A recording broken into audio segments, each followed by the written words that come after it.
बिस्मिल्लाहिर्रहमानिर्रहीम। अस्सलाम वालेकुम दोस्तों, उम्मीद करता हूँ कि आप सब लोग खैरियत से होंगे।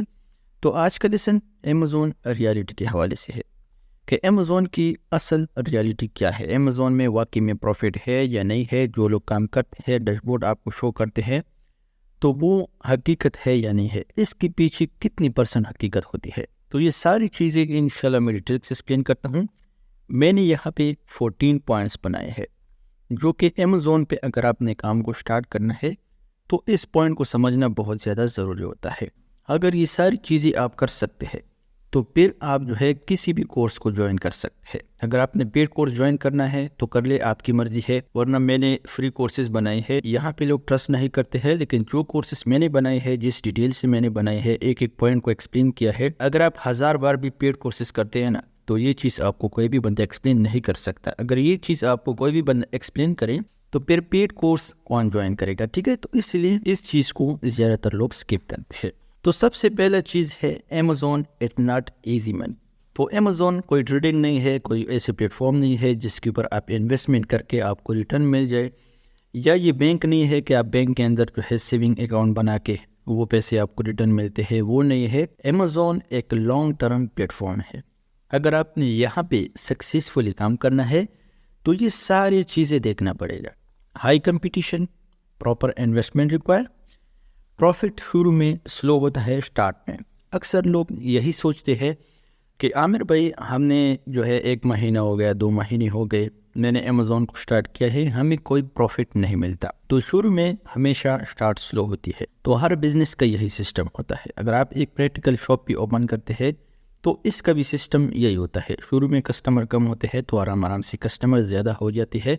अगर आप क्वालिटी के ऊपर काम करते हैं, तब ब्रांडिंग के ऊपर काम करते हैं, ठीक है। तो पॉइंट नंबर 5 है मार्केट रिसर्च।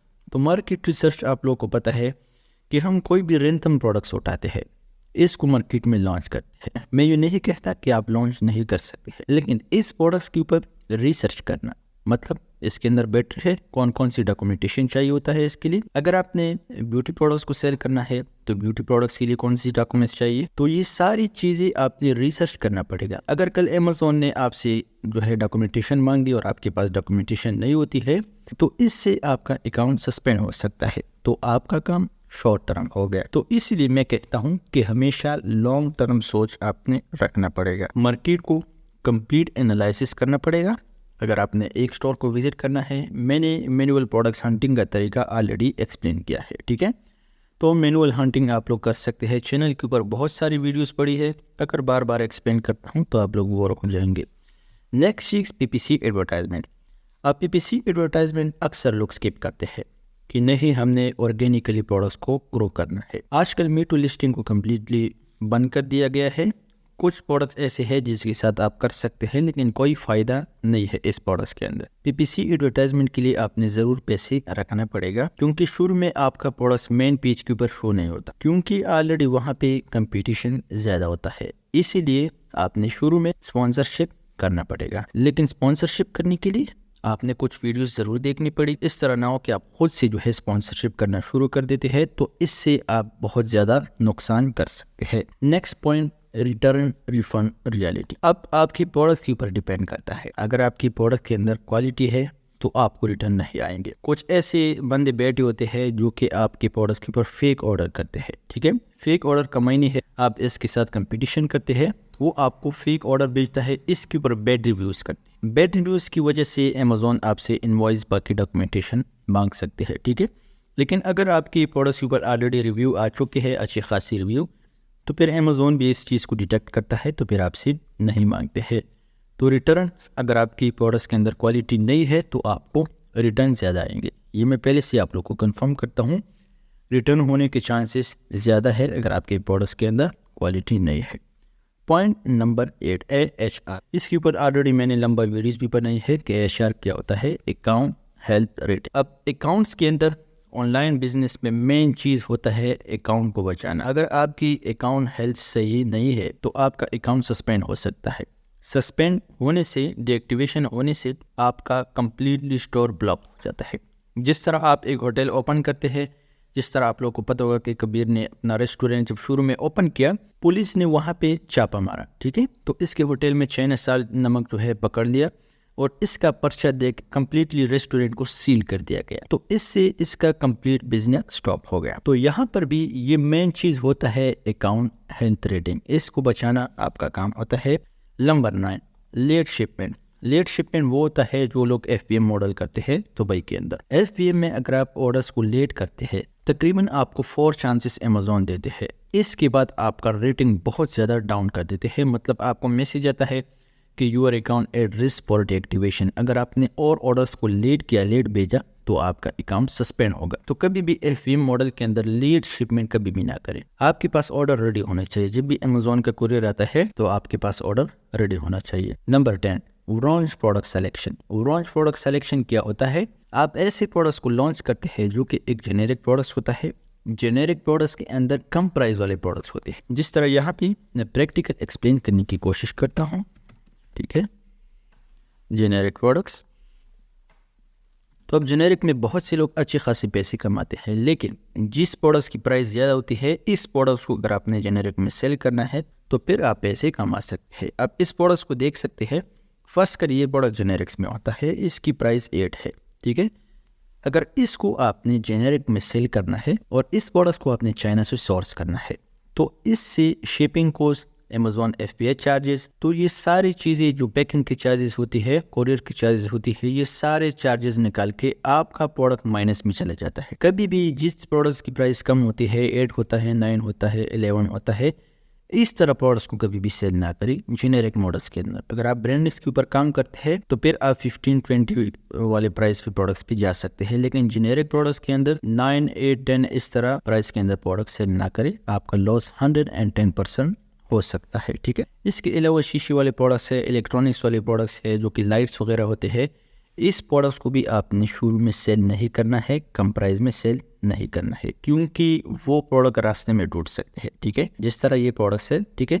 अब इसका ग्लास है, ये रास्ते में टूट सकता है, कोरियर से भी टूट सकता है, अमेजोन वेयरहाउस के अंदर भी टूट सकता है।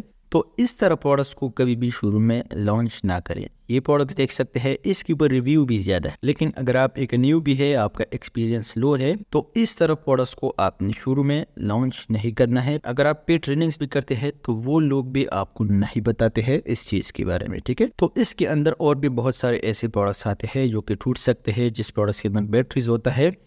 तो इसके अलावा भी बहुत सारे प्रोडक्ट्स है, ठीक है।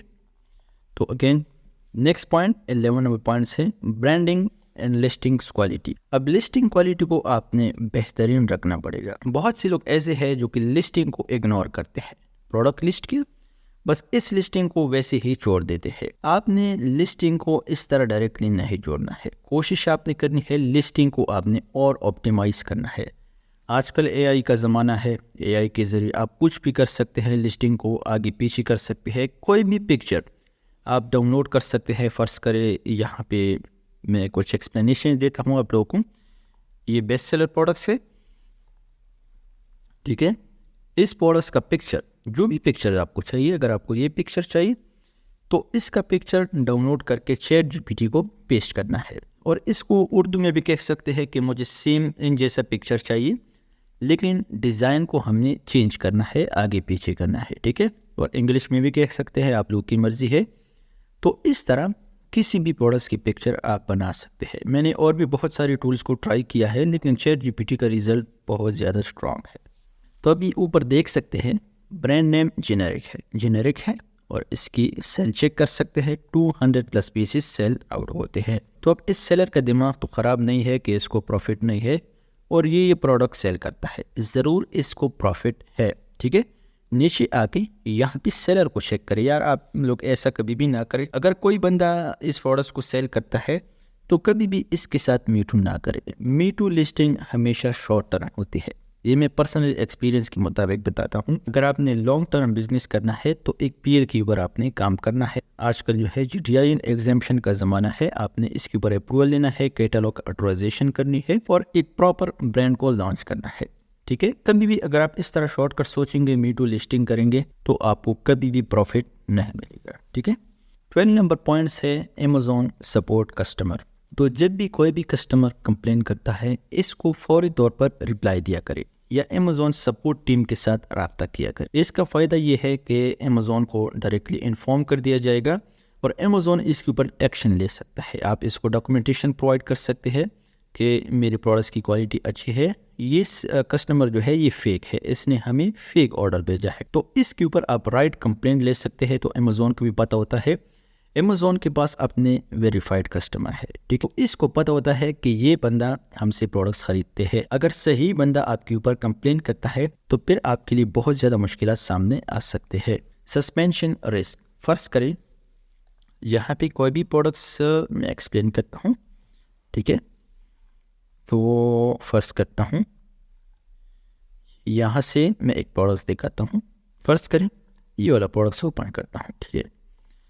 अब ये प्रोडक्ट्स फेस के रिलेटेड है। अब मैंने ऑलरेडी आप लोगों को बताया है पिछले लेसन में कि फेस के रिलेटेड आपने प्रोडक्ट्स को सेल नहीं करना है शुरू में, ठीक है। अगर किसी भी बंदे का फेस थोड़ी बहुत भी ख़राब हो गया तो आपके लिए बहुत ज़्यादा मुश्किलात का सामना करना पड़ेगा और आपके अकाउंट के अंदर फंड भी स्टक हो सकता है। मान ले आपने किसी से कर्जा लिया है या आपने सोना बेच के अमेज़ॉन बिजनेस को स्टार्ट किया है या किसी भी दोस्त से आपने पैसे लिए है तो आपका ये सारा फंड इसके अंदर स्टक हो सकता है। तो फिर इसके साथ आपने केस ओपन करना पड़ेगा अपने पैसे लेने के लिए। तो आप अपनी तरफ से सही होंगे लेकिन अमेज़ॉन की नज़र में आप जो है लीगल नहीं होते हैं क्योंकि आपके पास प्रॉपर डॉक्यूमेंटेशन नहीं होती है। जब भी एक बार आपका स्टोर पुराना हो जाता है, आपके स्टोर के ऊपर अच्छी खासी रिव्यू आ जाते हैं तो कोई मसला नहीं है, जिस प्रोडक्ट्स को सेल करना है तो सेल कर सकते हैं। तो अब रिस्क के हवाले से आप लोगों को समझ में आ गया। लास्ट है राइट स्ट्रेटेजी, अनलिमिटेड अर्निंग। तो राइट स्ट्रेटेजी ये है कि जब भी आप एक प्रोडक्ट को लॉन्च करते हैं, चाहे जेनेरिक में है, चाहे एमपीएल में है, चाहे बीएल में है या होलसेल में है, अब इस प्रोडक्ट के लिए आपने बैठना नहीं है, ठीक है। बहुत से लोग ऐसा करते हैं कि एक प्रोडक्ट को लॉन्च करते हैं, बस इस प्रोडक्ट को देखते हैं कि ये प्रोडक्ट कब सेल होगा। सबसे बड़ी मिस्टेक ये है कि जो प्रोडक्ट्स आप लॉन्च करते हैं आपने कोशिश यही करना है कि और प्रोडक्ट्स के ऊपर आपने रिसर्च करना है और इसको भी लॉन्च करना है, ठीक है। वो प्रोडक्ट सेल होता है या नहीं होता, आपने second, third, fourth, fifth, seven इस तरह प्रोडक्ट्स को आपने लॉन्च करना है। अगर इनमें से एक प्रोडक्ट्स भी आपका चल गया तो समझो कि जो सेल नहीं होता, जो प्रोडक्ट्स आपके पास है वो भी सेल होना स्टार्ट हो जाएंगे क्योंकि कस्टमर जब भी स्टोर के ऊपर विजिट करता है तो वो कभी भी एक प्रोडक्ट परचेज नहीं करते हैं, ठीक है। जिस तरह फर्स्ट करिए कोई भी प्रोडक्ट है, इसको इसके ऊपर क्लिक करते हैं, इसका स्टोर विजिट करते हैं, फिर देखते हैं कि इसके पास और कितने प्रोडक्ट्स है। तो अगर आपके पास प्रोडक्ट ज़्यादा है तो आपको ऑर्डर आने के चांसेस ज़्यादा हो जाते हैं। मान लें आप एक प्रोडक्ट के ऊपर स्पॉन्सरशिप करते हैं, ठीक है। जिस तरह ये सारे के सारे स्पॉन्सरशिप है, ये भी स्पॉन्सर है, ये भी स्पॉन्सर है, ये भी स्पॉन्सर है, ठीक है। अब ये दरमियान में जो मैंने ओपन किया यहाँ पे ये भी स्पॉन्सरशिप है, ठीक है। ऊपर देख सकते हैं स्पॉन्सरशिप का ऑप्शन है। तो इस तरह जिस तरह मैंने इस स्टोर को ओपन किया, ये सारे प्रोडक्ट्स मैंने इस स्टोर के अंदर देख लिए। तो इस तरह कोई भी कस्टमर आता है आपके स्टोर को विजिट करता है तो इसके साथ साथ जो प्रोडक्ट नहीं चलते हैं तो वो प्रोडक्ट भी चलना शुरू हो जाते हैं।